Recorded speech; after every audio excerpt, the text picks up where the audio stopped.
Of my bees, and here I am collecting fruit for the jam. She wants us to listen to her like she's a founder because she took all that money and launched her stupid lifestyle brand with jam. You can't get to be a billionaire selling pots of jam. All she does now with her jams that are crap is post pictures of her children left, right and centre, which has me always thinking, well, hold on a second, you duplicitous woman, how does that make any sense? If Meghan wants to clean up her act, she's got some serious work to do, and not the kind with jam jars and mood boards. And after the comedy of errors that was American Riviera Orchard and the ongoing chaos of Manic Meg's scam jam car crash as ever, perhaps caution is called for here. From golden jars of jam to whispers of royal rebellion, Meghan Markle's boutique dream is no longer just a lifestyle flex. It's a financial fairy tale on the verge of collapse. Behind the Instagram filters and flower sprinkles lies a storm of overspending, branding scandals, and royal fury waiting to erupt. This is not just about jam. Talking about Meghan. Meghan, you remember her? Yeah, we don't like the news very often because she likes her private life, but the Duchess of Sussex is in the news after giving an interview with a US business magazine. What the hell they were talking to her about, who knows, that she was planning to step back to assess her new brand as ever. She's previously hinted she might never restock her jam because the first batch sold out within 45 minutes. Now, the first batch was, 60 jars? I don't know. But stepping back from a brand that you've only just launched suggests to me it's not been as successful as someone might have hoped. It all started with bees, fruit, and a vision. Meghan pranced through orchards, picked berries with a curated camera crew, and told the world she was building something meaningful.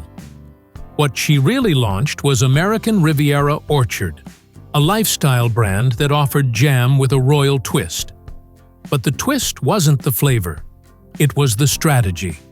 Because while the jars looked rustic and handmade, the numbers told a darker story. She's going to have to, old Meghan, sell 2.5 million pots of jam over the next year to make 15 million. Her imposter syndrome is adorable. I don't know who she's trying to convince. I'm probably us, since we talk about it pretty regularly. One glance at her Instagram, and you'd think she was revolutionizing gourmet spreads. But behind those polished posts was a brand built on vibes, not volume. Meghan wasn't churning jam in her kitchen. The batches were made elsewhere, shipped with chic recycled ribbon, and priced like luxury perfume. And yet, the Duchess wanted to be seen not as a celebrity rebranding herself, but as a founder. The reality? She didn't stir the pot, she just stirred up drama. Now, here's the tough part. To keep the Montecito dream alive, insiders estimate the Sussex household needs to generate around $20 million a year. That means Meghan's jam line would have to sell roughly 2.5 million jars annually at $14 apiece. Yes, you read that right. 2.5 million. For fruit in a mason jar. Industry insiders estimate she might earn $6 per jar after packaging, ingredients, and influencer marketing. Multiply that by 2.5 million, and you barely scrape together $15 million. Still short of their reported baseline. And that's if every single jar sells with zero breakage, zero returns, and zero jars stuck behind expired shelf tags. But here's the kicker. Her first sold-out drop barely crossed 1,000 units. That's not scale. That's a boutique bake sale. To go from that to millions, she'd need supermarket partnerships, 24/7 production, and global shelf space. Instead, she has flower sprinkles and curated lighting. One Montecito neighbor put it bluntly. Meghan is throwing a tea party to pay for a royal estate. There is growing concern about the fact that Prince Harry and Meghan Markle are now living well beyond their means, not being able to rake in those big money deals, and now zoom out from the jam and look at the house. a mansion so sprawling it comes with a lavender-scented spa room and a wine cellar dubbed the California Caves. 9 bedrooms, 13 bathrooms, 20,000 square feet of ocean view grandeur. The mortgage alone is estimated at $100,000 a month. Property taxes add another $1.6 million a year. Security? Multiply 4 guards per shift by daily rates, and you're pushing past $3 million before Christmas lights even go up. Inside those walls, luxury has no pause button. A chef handpicks citrus from Ojai. Nannies rotate between Montessori theory and celebrity playdates. A grounds team tends to the Rose Labyrinth.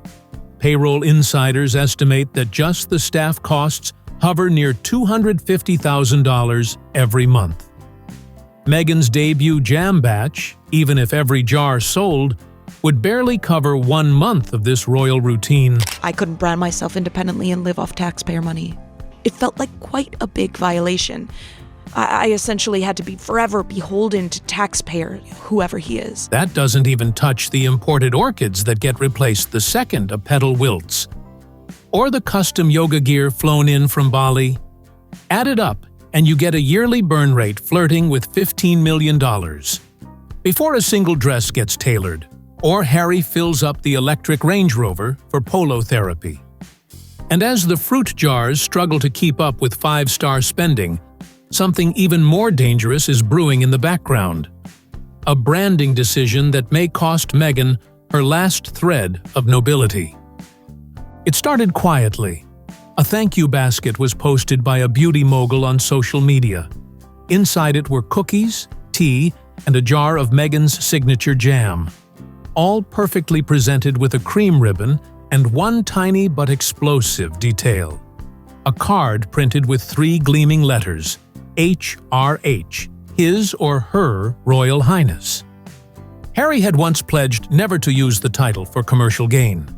The Sussexes had agreed with Queen Elizabeth not to use it post-exit. But now, there it was. A monogram, tucked into a gift basket. And that changed everything. It's not a financial thing. Working royals do not profit. They do not use their names to make money. It's an honor to have an HRH. Absolutely. So the fact that she's continued to use this HRH when they've been instructed not to, I think is absolutely infuriating in Buckingham Palace. It was agreed with Queen Elizabeth that they will not use the HRH title. That is a long-standing precedent, and there's good reason for it. Basically, the HRH is only given to working royals and senior members of the royal family. Because when you stamp HRH on a product, suddenly that $14 jam isn't just a lifestyle item. It becomes a royal souvenir, an illusion of legitimacy, a loophole turned into a marketing strategy. Palace insiders were livid, especially Prince William. One aide described his reaction in one word: livid. According to royal agreements, HRH is reserved strictly for working royals. It was never meant for influencer kits or luxury gift bags, and Meghan's subtle branding move didn't just spark outrage. It may have triggered the very document Kensington Palace has been quietly drafting. Inside Kensington Palace, there is a folder no one talks about openly. A simple parchment sleeve marked with 2 words: status clarification. It sits on Prince William's desk, quiet but explosive. The contents are not flashy, just a draft order, a signature line, and a royal directive that could erase 3 letters forever from the Sussex brand. He fears that if Archie and Lilibet retain their HRH titles, their parents, their venal parents, will cash in on that. This is William's line in the sand. He has waited, out of respect for his father's reign. But his patience is wearing thin. Advisors say the folder is ready. All it needs is a moment, a reason, a final straw. The royal household has already done its research. Constitutional scholars have confirmed the monarch holds the power to revoke royal styles. William is not just thinking about this, he is preparing. And it is not just about protocol, it is about trust. Every time those letters appear on a California gift basket, more faith in the monarchy erodes. William sees this as a slow leak in the roof of the crown, one that, if left unattended, will flood the entire house. He is not out for revenge. He is out to protect something older than himself, something sacred. While William sharpens the knife, Meghan's business is still trying to scale up. But even the math behind the brand is beginning to crack. Let us break it down. Meghan's jam is priced at $14 a jar. Take away the cost of fruit, glass, custom labels, and shipping. Factor in influencer seeding and recycled packaging. What is left? About $6 in profit. And that is if everything goes perfectly. But things rarely do. A jar breaks in transit. A shipment gets returned. Influencers demand free stock. Suddenly, that margin starts shrinking fast. One veteran consultant estimated that Meghan would need to sell close to 3 million jars just to meet the estimated family spending. And even that would barely scrape by. If you're only releasing 10 jars of loose fruits every 2 months, it's gonna get so hard. I do think it takes a little bit of courage to bet on yourself, and that's felt really good. Oh yes, my proudest decision has been pumping all of my husband's inheritance money into my flop business. I found that hilarious. Now think about volume. Her first launch, the one that sold out, reportedly released fewer than 1,000 units. Warehouse data confirms it. It was a small, curated drop meant to build hype. But building buzz is not the same as building a business. And Meghan's dream of turning jam into a global empire would require full-scale manufacturing and supermarket shelf space. That would mean switching to industrial production, which cuts her profit margin in half. And then comes perishability. Luxury jam has a shelf life of around 9 months. If inventory sits too long, retailers demand buybacks. That is not just lost profit. That is actual loss, which is why one gourmet distributor in London declined to stock the jam at all. "It is pretty," he said, "but there is no sales velocity." A polite way of saying the hype is louder than the demand. And the price tag? That is a controversy of its own, because every item in Meghan's boutique empire comes with a premium. But once buyers see the markup, they may never come back. If you buy it direct from them, it's like $4. So she's ripping people off. She puts 5 pots of jam on sale and goes, "We've sold out! We've sold out!" And jam is not the only thing she's trying to sell. Coming to her tea, a small envelope of hibiscus blend sells for $12 on her site.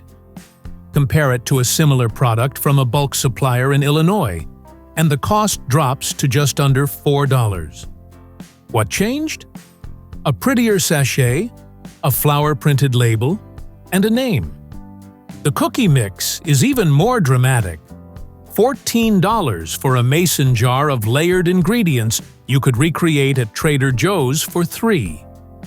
One professional baker laughed and said the real secret ingredient was $9 of pure branding. And then there is the wine. Meghan's Rosé is pitched as limited reserve, bottled sunshine, the kind of drink you post about. It retails for $28, but similar blends from the same region go for $7. Dolly Parton's wine sells for $4. A Hollywood agent summed it up perfectly. You are paying for the story, not the grape. This pricing model works in the short term. Scarcity creates buzz. People buy to be part of the moment. But repeat buyers do their homework.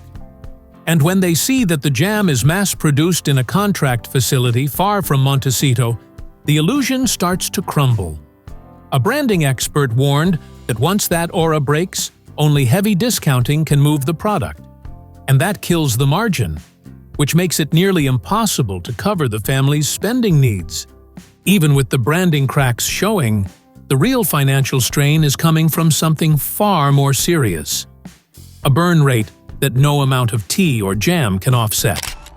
Sir, your millions from Netflix for no one knows what. Put it with the rest of them. Behind the scenes, Archwell is bleeding cash. Staff turnover is high. Consultants cycle in and out.